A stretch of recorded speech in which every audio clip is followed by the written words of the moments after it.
Hello everybody, welcome to my talks. आज की video में हम बात करेंगे यूके के हेल्थ केयर वीज़ा के बारे में कि उसको कैसे टाइप किया जाता है और क्या क्या स्टेप्स होते हैं उसमें। तो अगर आपने चैनल को अभी तक लाइक और सब्सक्राइब नहीं किया तो प्लीज़ चैनल को सब्सक्राइब कर दें ताकि आपको वीडियो मेरी पहुंचती रहे। तो चलिए शुरू करते हैं।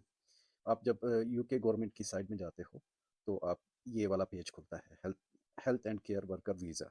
आप चाहे केयरर हैं, चाहे नर्स हैं, फिजियोथेरापिस्ट हैं, कुछ कोई और फील्ड है आपकी, तो आपको यहीं से जाके आपको टाइप करना पड़ता है। इसमें जो है ना कंटेंट है नीचे, यहाँ से आपने जाना है। अब आप लेट्स से कि आप यूके के आउटसाइड से अप्लाई कर रहे हैं तो आपको ये बार सेलेक्ट करना है।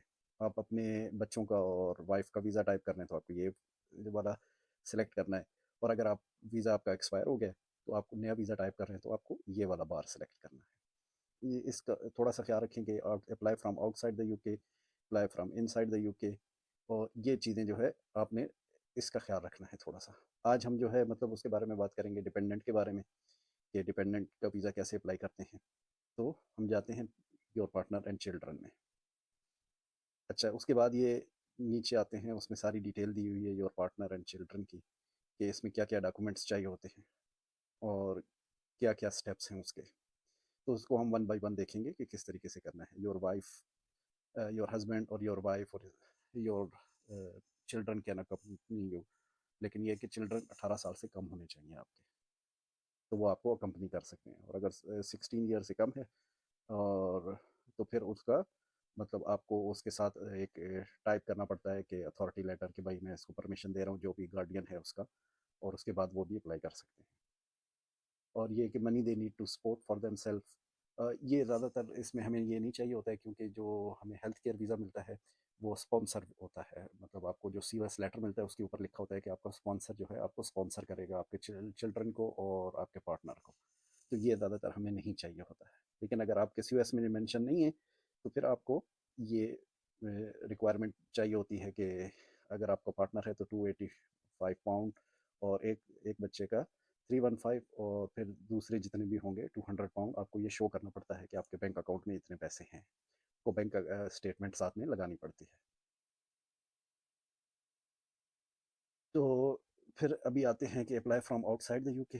अगर यूके से आउटसाइड से हम अप्लाई करेंगे तो कैसे करेंगे उसका। अगर ये ज़्यादातर वीज़ा हमारा 3 साल का होता है तो अप टू 3 ईयर जो है वो 247 पर पर्सन ये चार्जेस आते हैं उनके। और फिर जो है अगर 3 साल से ज़्यादा का है तो 479 आता है। अगर आपने वाइफ का करना है तो आपको ये वाला लिंक सेलेक्ट करना है। आपने अपने बच्चों का करना है तो आपको ये वाला सेलेक्ट करना है। और बच्चों का और वाइफ का आपको सेपरेट टाइप करनी होती है एप्लीकेशन। फिर उनको जो है उनकी आइडेंटिटी जो है वो प्रोवाइड करनी होती है आपने। आपको जो है वीज़ा सेंटर में जाना होता है, और वीज़ा सेंटर में जाके आपके फिंगरप्रिंट्स, आपकी आईडी चेक होती है, आपका पासपोर्ट जमा होता है अगर यूके से आउटसाइड से कर रहे हैं तो। वो सारी चीज़ें होती हैं और ज़्यादातर 3 वीक्स के अंदर अंदर कर सकते हैं। मतलब 3 वीक के अंदर अंदर आपका वीज़ा आ जाता है। और अगर यूके के अंदर से आप अप्लाई कर रहे हैं तो आप जो है ना एक टाइम एक साथ जो है ना अपने बच्चों का और सबका कर सकते हैं। लेकिन ये है कि टाइप सबकी एप्लीकेशनें अलग अलग होंगी, और ये है कि टाइप आप एक साथ कर सकते हैं, आप एक साथ कनेक्ट कर सकते हैं एप्लीकेशनें सारी।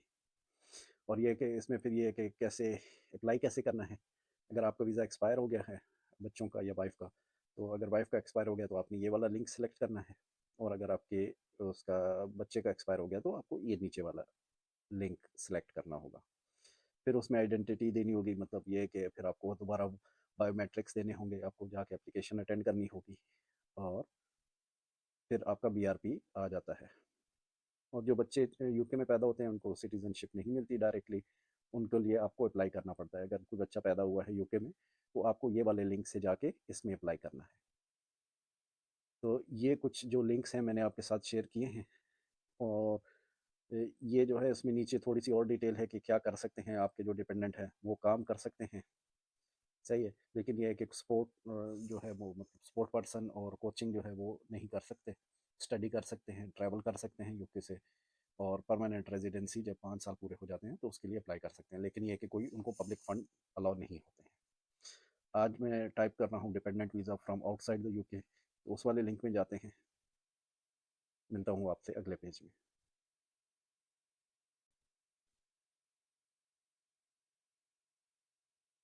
जब आप अप्लाई करते हैं तो उसमें लिंक को क्लिक करते हैं तो ये वाला पेज खुलता है। आप इसको एक्सेप्ट कर लें, वरना ये बार बार आपको तंग करता रहेगा। अच्छा, ये है कि उसमें जो सबसे पहला क्वेश्चन आता है, where are you planning to live? England में, स्कॉटलैंड में, वेल्स, नॉर्थ आयरलैंड और आइल्स ऑफ मैन। सो अगर आप इंग्लैंड में आ रहे हैं तो इंग्लैंड सेलेक्ट करें। फिर नेक्स्ट करते हैं, तो do you have current EEA और स्विस पासपोर्ट? तो अगर आपके पास नहीं है तो आप नो करें।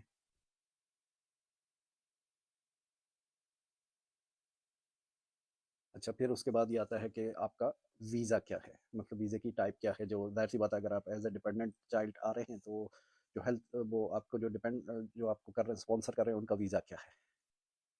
तो पार्टनर वीज़ा या फिर ये कि चाइल्ड डिपेंडेंट वीज़ा है। तो चाइल्ड डिपेंडेंट वीज़ा है, आज टाइप कर रहे हैं हम, तो उसको सेलेक्ट करेंगे। नेक्स्ट पेज पे आते हैं।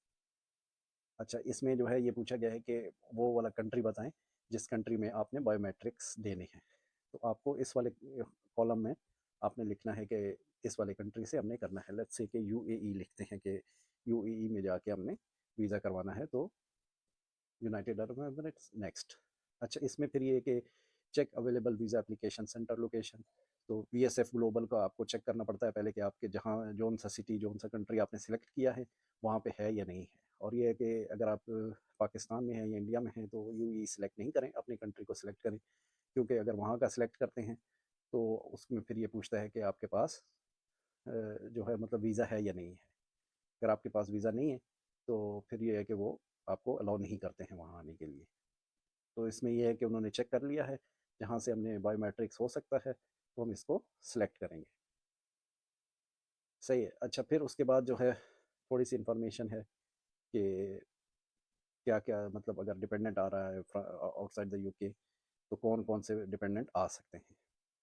फिर इसमें जो है आप पहले एलिजिबिलिटी चेक कर लें कि आप एलिजिबल हैं डिपेंडेंट वीज़ा के लिए कि नहीं है। जैसे आपका जो डिपेंडेंट आपको स्पॉन्सर कर रहा है वो, उसका वीज़ा है हेल्थ केयर का, उसके पास स्पॉन्सरशिप है या नहीं है, COS लेटर है या नहीं है। तो ये सारी चीज़ें आप पहले चेक कर लें अप्लाई करने से पहले। तो जब आप अप्लाई करेंगे तो आपको जो है इंग्लिश में सारी एप्लीकेशन टाइप करनी होगी और हेल्थ सर चार्जेस पे करने होंगे और वीज़ा फीस पे करनी होती है। और ज़्यादातर ये है कि अभी कोविड की वजह से health surcharge health care visa वालों के नहीं है, तो ये हेल्थ सरचार्ज हमारे नहीं आते। बाकी जो वीज़ा फ़ीस आती है वो आती है, और तकरीबन 25 मिनट के बाद ये आपको, अगर आप इस पर कोई काम नहीं करते तो आपको लॉग आउट कर देती है। चले अगले पेज में मिलते हैं कि हम कैसे इसको शुरू कर सकते हैं। अप्लाई का बटन आता है, how to use your data. अच्छा, अगले पेज में जैसे आ गए हम, अभी एप्लीकेशन का स्टार्ट है। हमने यहाँ पे अपनी ईमेल लिखनी है, जो भी ईमेल है आपकी रजिस्टर्ड ईमेल वो आपने लिखनी होती है। अगले पेज पे मिलते हैं आपसे। से पूछा जाता है कि पासवर्ड, आप जो है अपने पासवर्ड जो है ऐसा करना है कि लोअर केस, अपर केस और ये सारी चीज़ें इसका ख्याल रखना है।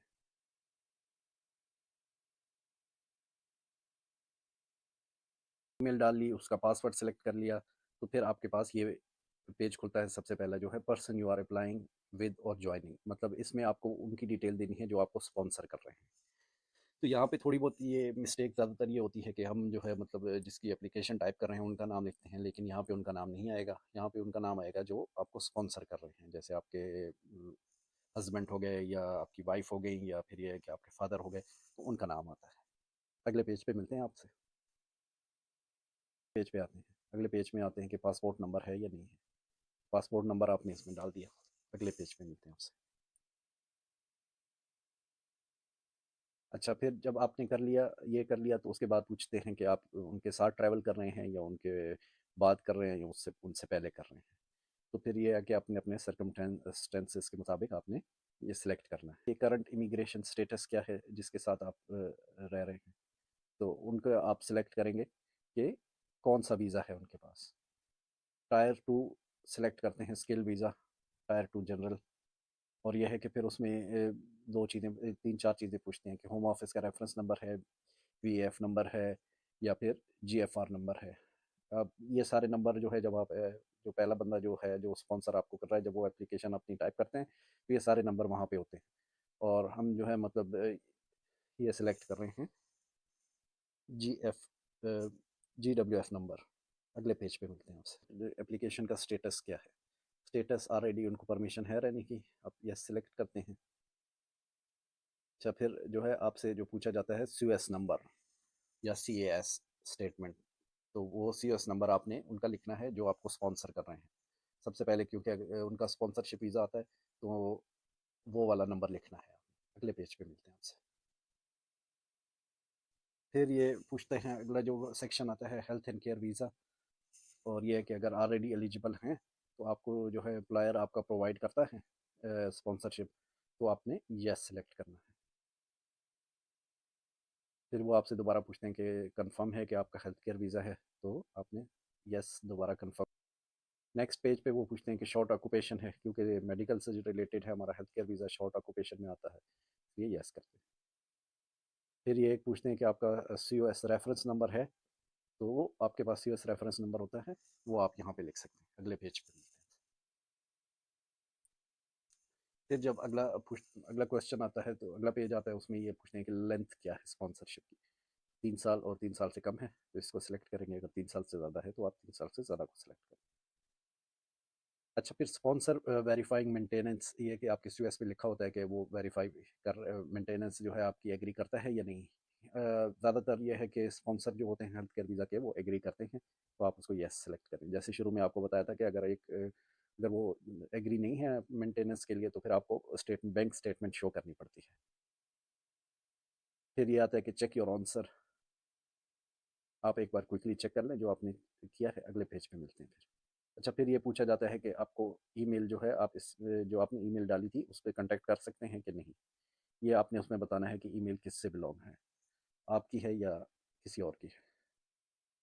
इसमें हम समवन एल्स करेंगे क्योंकि बच्चे का टाइप कर रहे हैं। फिर आपसे पूछते हैं कि आपका ईमेल एड्रेस है, नहीं।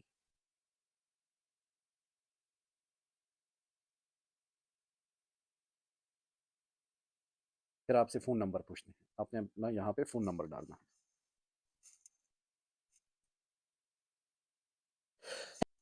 फिर अगला क्वेश्चन करते हैं कि आप अगर आपसे एसएमएस या कॉल से कांटेक्ट करना चाहें, या सिर्फ आप चाहते हैं कि सिर्फ कॉल से कांटेक्ट करें या एसएमएस से, और can not connected by call और फ़ोन, तो फिर आप ये सेलेक्ट करें। ज़्यादातर ये कि एसएमएस और कॉल, तो फिर आप ये फर्स्ट वाला सेलेक्ट करें। अच्छा, फिर उसके बाद जो है ये सारी चीज़ें करने के बाद अभी आपसे आपका नाम पूछा जाता है और फैमिली नेम। मिलते हैं अगले पेज पे फिर।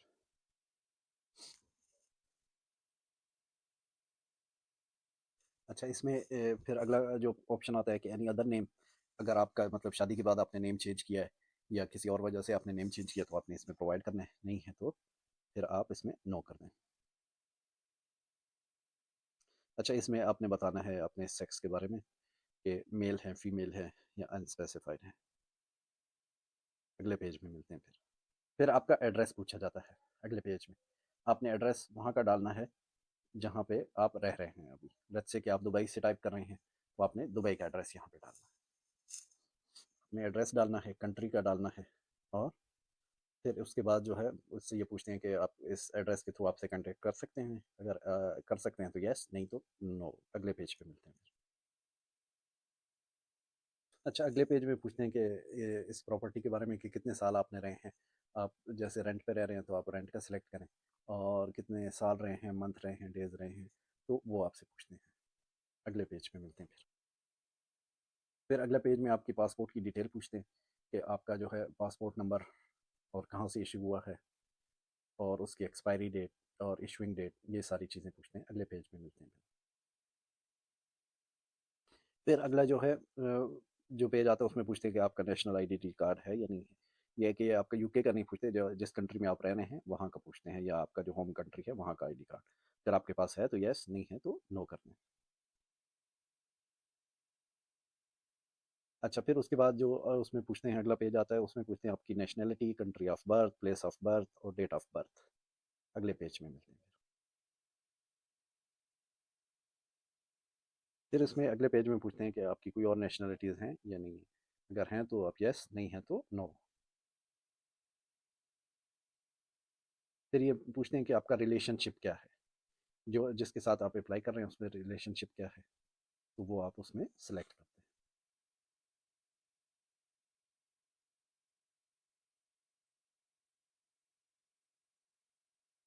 फिर उसके बाद जो है आपका पूछते हैं कि जिस आप लेट्स से कि आप यूएई से अप्लाई कर रहे हैं, तो वहाँ का क्या है आपका स्टेटस, टेम्परेरी वीज़ा है आपके पास, डोंट हैव वीज़ा है, परमानेंट रेजिडेंसी नहीं है, और अगर आपके पास है तो आप यस सेलेक्ट करें। फिर आपसे वो डेट पूछते हैं कि कौन से ईयर से आपकी शुरू हुई थी डेट। अगले पेज पे मिलते हैं। फिर ये पूछते हैं कि आप जो है आपका इंडिपेंडेंट लाइफ का पूछते हैं, कि आपने जो है एक यूनिट में रहते हैं, आप एक साथ रहते हैं या नहीं रहते हैं, तो इसका आपने यस करना है।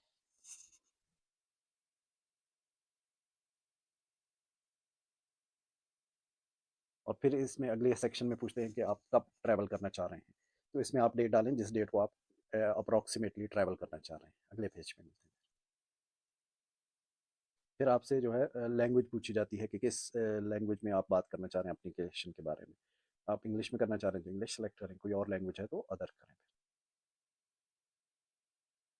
फिर आपसे अगला जो क्वेश्चन होता है कि आपके ऊपर अगर कोई जो है फाइनेंशियली डिपेंडेंट तो नहीं है। अगर जैसे हम चिल्ड्रन का वीज़ा कर रहे हैं, 18 साल से कम है, तो उनके ऊपर तो कोई डिपेंडेंट नहीं होता, तो आपने नो करना है। फिर आपसे स्कूल और कॉलेज का पूछते हैं कि आप कॉलेज या स्कूल अटेंड कर रहे हैं, तो आपने यस करना।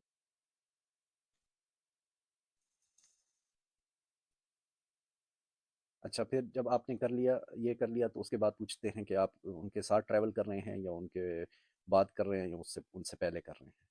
तो फिर ये है कि अपने अपने सर्कमस्टेंसेस के मुताबिक आपने ये सिलेक्ट करना है।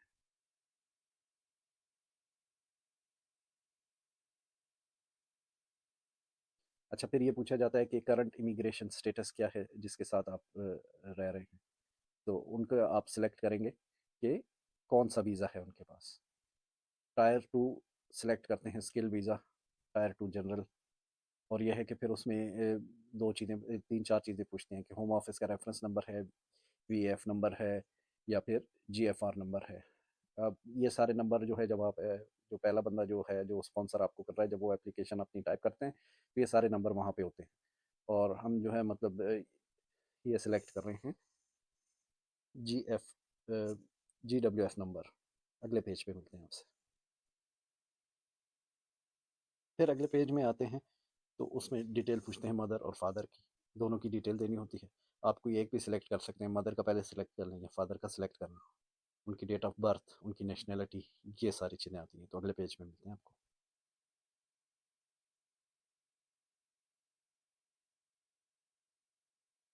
फिर अगले पेज में पूछते हैं कि आपको कोई और दूसरे पेरेंट्स हैं या लीगल गार्डियन है, तो जैसे मदर और फादर दोनों को आपने शो करना है तो आप यस करें, नो करना है तो नहीं करना तो नो कर दें। अच्छा, फिर ये कि पेरेंटल रिस्पॉन्सिबिलिटी किसकी है, तो ये आपने इसमें सेलेक्ट करना है। फिर अगले पेज में पूछते हैं कि आपकी कोई फैमिली है यूके में जो डिपेंडेंट है उससे हटके, तो अगर है तो उसकी डिटेल शो करनी है, नहीं है तो इमीडिएट फैमिली जैसे हस्बैंड हो गया, वाइफ हो गया, या कोई और बच्चे हैं तो वो आपने शो करना है, और नहीं है तो नो करें। अच्छा, फिर ये पूछते हैं कि travelling as a part of organisation group, organise group मतलब ये जैसे ट्रैवल ग्रुप होता है उसके साथ आप कर रहे हैं या अलग से कर रहे हैं, तो अगर उसके साथ कर रहे हैं यस, नहीं तो नो कर दें। किसी और के साथ आप ट्रैवल कर रहे हैं अपने मतलब उससे हट के, रिलेटिव से हट के, जैसे ये है कि वो आपका पार्टनर नहीं हो, स्पाउस नहीं हो, या डिपेंडेंट नहीं हो, तो अगर आप कर रहे हैं तो यस, नहीं है तो नो कर दें। फिर आपसे पूछते हैं कि यूके में आप कहाँ रहेंगे, आपको यूके का एड्रेस होना चाहिए कि जहाँ पे आप रह रहे हैं, वो आप इसमें डालेंगे पोस्ट कोड से फाइंड करके। अगले पेज पे मिलते हैं।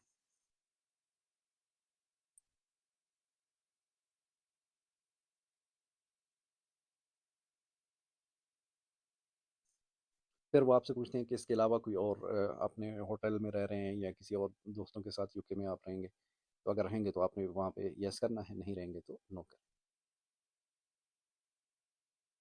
और फिर ये आपसे पिछले 10 सालों में यूके की ट्रैवल हिस्ट्री पूछते हैं। अगर आपने पिछले 10 सालों में यूके में ट्रैवल किया है, आप यस करें, नहीं किया तो नो करें। फिर आपसे यूके वीज़ा एप्लीकेशन के बारे में पूछते हैं कि कभी आपने पिछले 10 सालों में यूके की एप्लीकेशन डाली है वीज़ा की और रिफ्यूज़ हुआ है या कुछ भी है, तो वो आपने यस करना है, नहीं डाली तो नो करना है। फिर वो आपसे पूछते हैं कि Australia, Canada, New Zealand, USA, Switzerland या किसी और यूरोपियन कंट्री का आपने विज़िट किया है, तो आपने किया है तो यस करें, नहीं किया तो नो करें।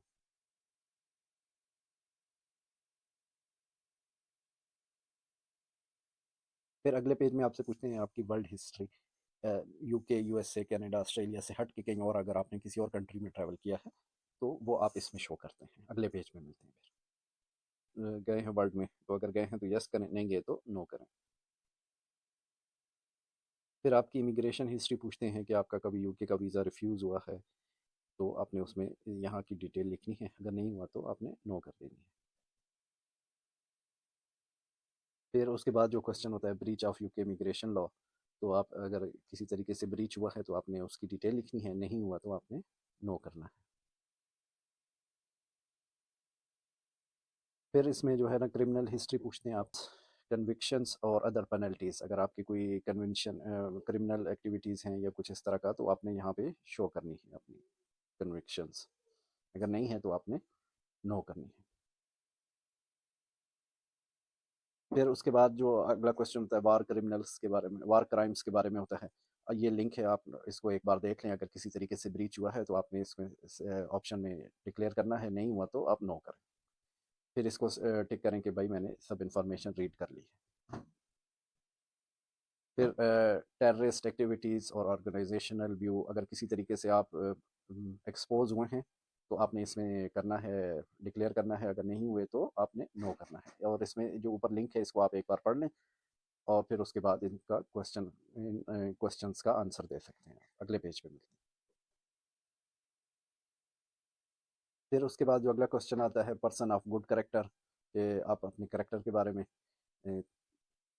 करना है, बताना है आपने। तो इसका अगले पेज से मिलते हैं। फिर आपके बारे में ये पूछते हैं कि additional information about your application, अगर आप इसमें कुछ और ऐड करना चाह रहे हैं जो उसमें नहीं आया तो आप इसमें ऐड कर सकते हैं, और अगर कुछ नहीं है तो अगले पेज पे मिलते हैं। फिर ये लास्ट स्टेप होता है, इसमें आपने चेक करना है सारी चीज़ें, ये सारी चीज़ें चेक करके उसको आपको फिर डॉक्यूमेंटेशन बताता है कि आपको क्या क्या डॉक्यूमेंटेशन चाहिए होती है। अगले पेज पे मिलते हैं। अच्छा, फिर डॉक्यूमेंटेशन सेक्शन में आ जाते हैं। मैंडेटरी डॉक्यूमेंटेशन जो है आपको पासपोर्ट चाहिए होता है, फिर उसके बाद बर्थ सर्टिफिकेट है, और उसके बाद जो पेरेंट का कंसेंट होता है कि पेरेंट कंसेंट दे रहे हैं कि आप एप्लीकेशन जो है अप्लाई कर सकते हैं क्योंकि 18 साल से कम है, तो वो चाहिए होता है। और फिर ये है कि एविडेंस चाहिए होता है that you have permission to stay in the country where you are applying from, मिसाल के तौर पे यूएई से अगर आप अप्लाई कर रहे हैं तो आपको वहाँ का चाहिए होता है। फिर जो है उनका जो आप जिनके साथ जा रहे हैं उनकी एविडेंस चाहिए कि उनको परमिशन है यूके में रुकने के लिए।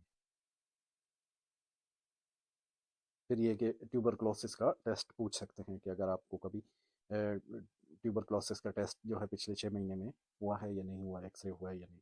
तो जैसे आप ये डिपेंड करता है, अगर इंडिया पाकिस्तान से आप कर रहे हैं तो आपसे पूछते हैं, और अगर कहीं और से आप अप्लाई कर रहे हैं तो नहीं पूछते हैं। इन सबको आपने टिक करना है। अगले पेज पर मिलते हैं।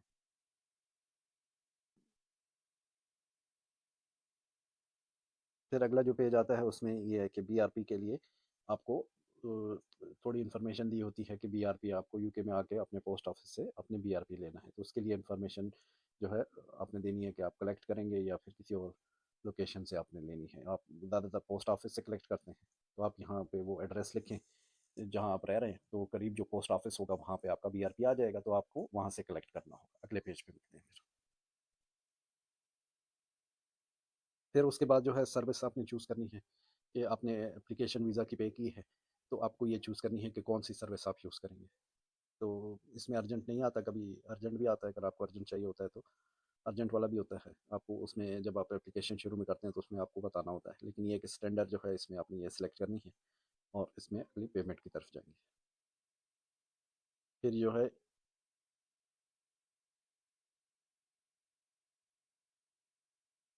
फिर जब आप पेमेंट कर लेते हैं तो फिर उसके बाद ये वाले ऑप्शन आते हैं। आपने इसमें डाउनलोड चेक लिस्ट कर लेनी है, और ट्यूबरक्लोसिस का चेक करना है। फिर उसके बाद जो आता है make arrangement to provide your documentation and biometrics, इसको सिलेक्ट करें। अगले पेज पे मिलते हैं फिर उसके बाद जो है प्रोवाइड योर बायोमेट्रिक्स, इसका ऑप्शन आता है। फिर आपको ये एक नई यूके वी आई की जो है यूके वी आई की वेबसाइट पे लेके जाता है। आपने इसमें अपना सिलेक्ट करना है कि कौन सी डेट को आपने अपॉइंटमेंट अटेंड करनी है।